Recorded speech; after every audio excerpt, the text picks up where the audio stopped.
Sadar tidak sih, selama manusia hidup berdampingan, diskriminasi dan ketimpangan tak akan pernah berakhir.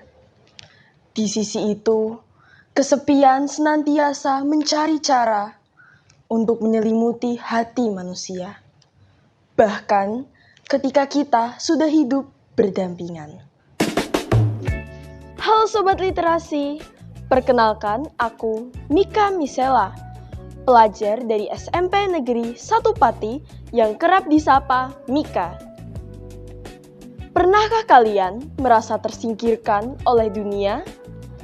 Hal itu juga dialami oleh tokoh utama kita dalam novel William karya Risa Saraswati.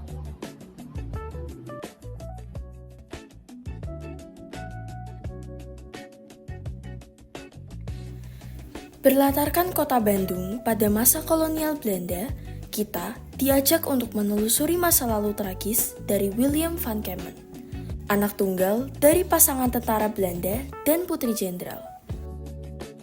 Ayahnya, Johan van Kempen, senang menghamburkan uangnya untuk berfoya-foya.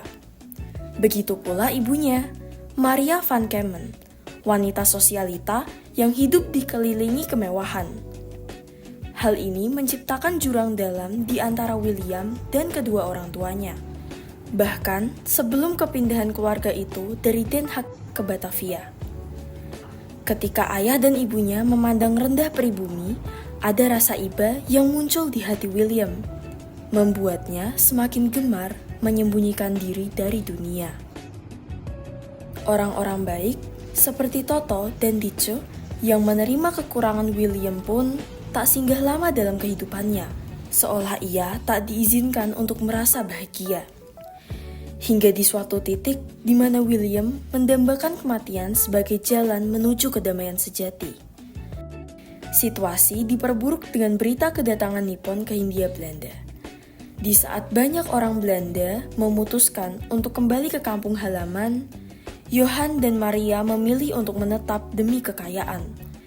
Menuntun keluarga van Kempen pada peristiwa berdarah yang mengakhiri penderitaan William untuk selamanya. Dari sudut pandang William setelah kematiannya, novel horor ini tergolong mudah dipahami dengan kualitas cetakan yang bagus dan ilustrasi sampul menarik yang disertai kutipan singkat dari William.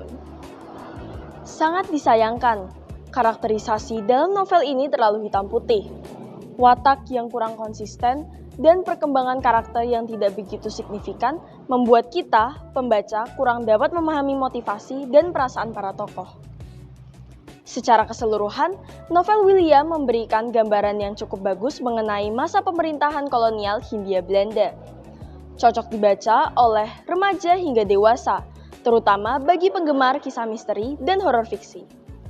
Saya harap kita semua dapat memetik pesan moral yang terkandung dalam kisah ini, untuk saling mengasihi dan menghargai perbedaan yang terdapat di antara kita. Sekian dari saya, salam literasi.